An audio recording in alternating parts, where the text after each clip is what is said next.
King Charles described himself as enjoying taking on the most difficult challenges as he was filmed restoring an 18th-century stately home. The program was filmed before King Charles became monarch, as it took more than a decade to successfully complete the project.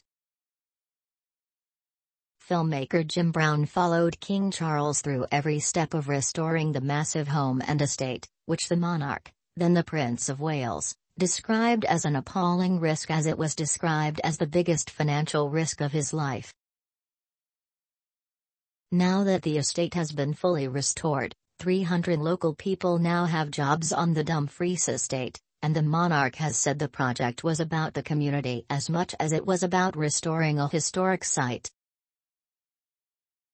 King Charles said, "I wanted to rescue the house because it is of such importance. I knew it was a very deprived area. I wanted to use it as a proper example of what I've always believed in, which is heritage-led regeneration. And trying to show people that it works. Every time." While making the documentary, Mr. Brown spent more time with King Charles than he anticipated, as the project was only originally meant to take 2 years. The filmmaker said, "At the beginning, I was surprised at His Royal Highness's attention to detail. I assumed that he had other people to make the day-to-day decisions, but as the weeks turned into months and then years, I really got a sense that this project was so important to him."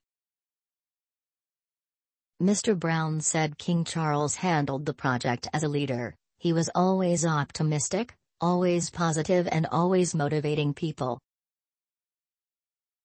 In 2007, His Majesty led a consortium which paid £47 million for the Dumfries estate, including a £20 million cheque from the royal's own charitable foundation. King Charles said, "I knew if we hadn't stepped in and saved it, somebody would have bought it and said they had a great idea, for golf courses and things, and it would never have worked, so it would have joined the list of yet more derelict country houses."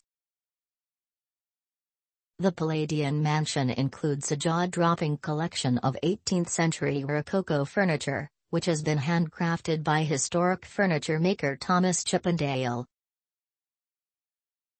Filmmaker Mr. Brown said, "The collection that was specifically designed for this house would have been split up and sent all over the world."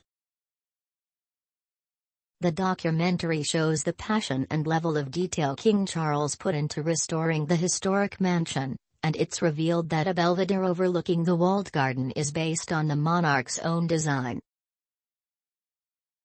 King Charles even has 4 lead Gothic-looking wyvern gargoyles commissioned for the stately home.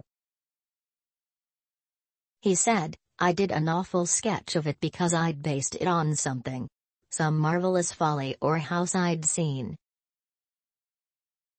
Mr. Brown said that for King Charles detail was important and pointed towards a maze on the estate the monarch has also designed, which was inspired by the one at Sandringham House, where the royals traditionally spend every Christmas.